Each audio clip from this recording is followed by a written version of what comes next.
How much longer are you going to wait to demand the best of yourself? We all know we have potential. We all know we have things we need to stop doing. We all know we have things that we should start doing. But we tell ourselves we'll do it later. But will music you at the end of the year? Everyone thinks about how the year went and how they want the new year to go. Better, they're really talking about is habits. Epic. Teos once encapsulated all of Stoic philosophy in just 2 words: persist and resist. Meaning there was some things we had to keep doing, and as we look out here at the beginning of a new year, it's the perfect time to start quitting some destructive habits.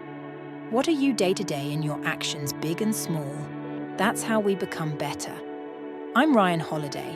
I've written books about Stoic philosophy. I've been lucky enough to speak about it to the NBA and the NFL, sitting senators and special forces leader. But I'm also just a regular person who's trying to get a little bit better every single year. And in today's episode, I want to talk about some stoic-inspired habits that you can look at as we go into a new year.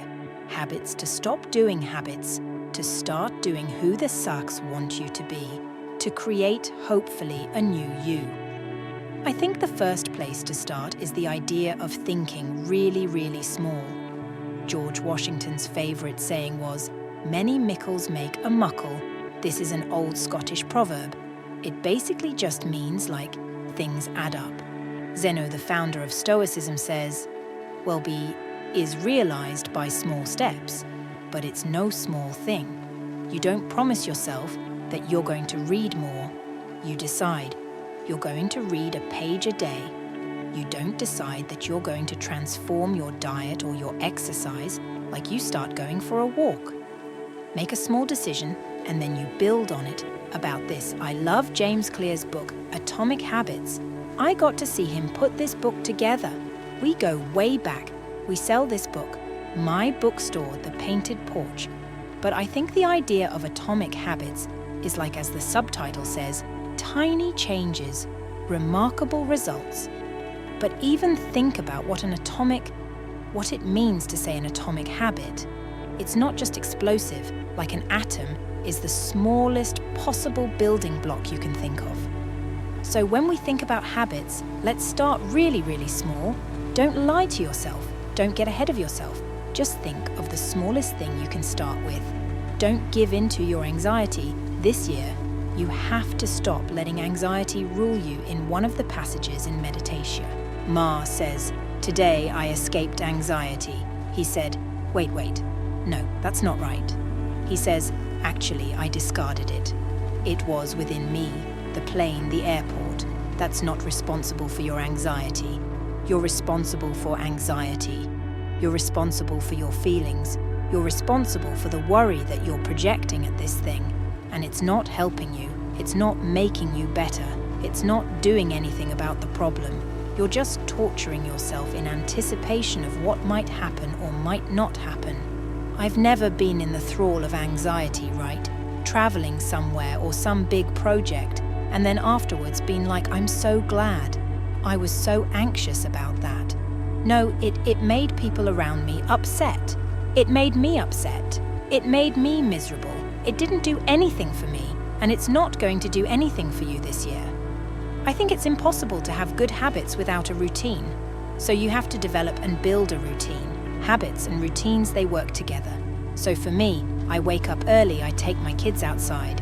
We run or we go on a walk. One of my rules, I don't touch my phone for the first 1 hour that I'm awake. I journal in the morning. Then, one of my big habits is I tackle my big creative project first. I don't get sucked into email. First, I don't have a meeting first. I don't watch TV.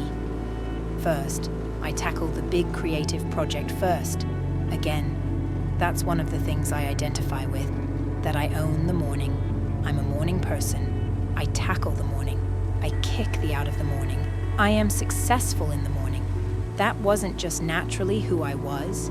This is something I had to develop and build. So you need a routine. You cannot wing it.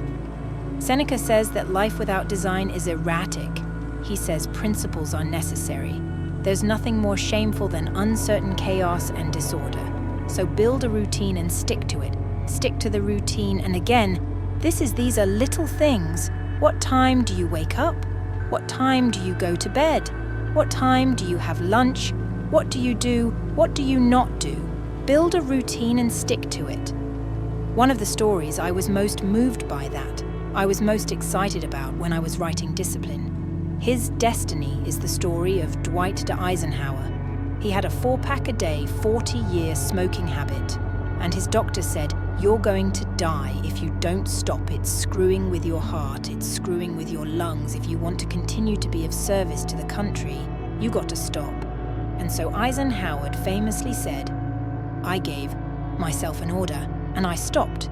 He quit cold turkey after 40 years. It's actually a very stoic idea. Epicus is no man is free who is not master of himself.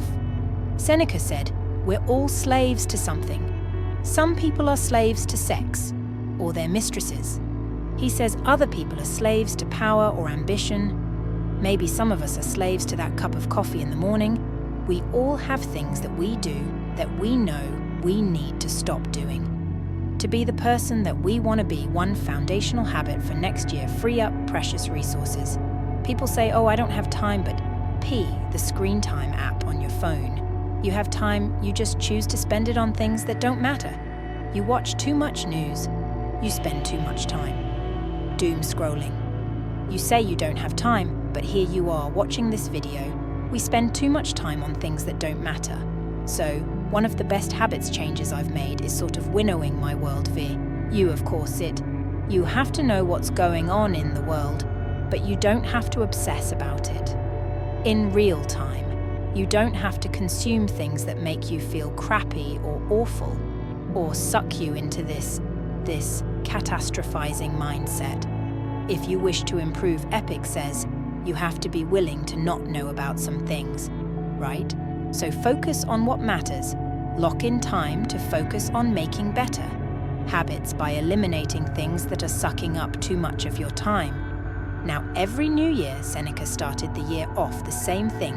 He would throw himself into the Tiber River, the freezing river in Rome, on the 1st of January.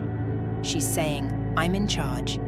I'm so in charge, I'm hurling myself into this freezing river, even though I really don't want to." And that's such a great, important Stoic lesson.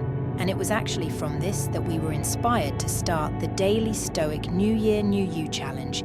It's 21 days of Stoic-inspired challenges, like the one that Seneca did to kick off the new year, whether it's 2,000 years ago or it's 2024. The idea is that this year, this January, is a chance to start over, to start clean, also to challenge yourself, to assert yourself over yourself. So if you want to join us, don't procrastinate, don't delay, don't say, "I'll do it later, I'll do it at some time." Do it now. And you can join me and thousands of other Stoics in the Daily Stoic New Year, New Challenge at dailystoic.com challenge hoodoo. You associate with steady show. Like if you have unhealthy friends, you're going to be unhealthy. If you have ambitious friends, you're going to be ambitious. To be ambitious. My father said this to me as a kid. He said, "Ryan, you become like your friends. So associate with people that make you better. If you dwell with a lame man," was the old expression. You will learn how to limp now. So who do you surround yourself with? Who is your peer group? Who are the people you spend the most time with, and how do you become the average of them? We have the Daily Soak Life community, by the way, which I'd love to have you join. It's like a private Facebook group. Get extra emails. You get Q&As with me. I think it's one of the best things we do. But the idea is, who's your community in the ancient world? The Stoes had the Psionic Circle, a group of Stoes who would get together and have dinner parties and events and debate philosophy and read books and share with each other. Even the relationship between Seneca and Lilos, which we get in Sen's letters of a Stoic, it's them talking to each other. He says we learn as we teach by having this peer group. They both get better. So who are you spending time with this year? That's a foundational basic habit that will make you music better this year. You can't fear change. In one of the beautiful passages in Meditations, Marcus Aurelius reminds himself that everything in life comes from change, good and bad, and by trying to keep things the same. Not only are you, of course, focused on something that you don't control, but you're preventing yourself from all the wonderful opportunities that exist, that could come your way. Look, we live in a time of disruption. We live in a time of institutions that are falling apart. We live in a time of innovation, new institutions that are being created. So you can't fear what's going to come of that.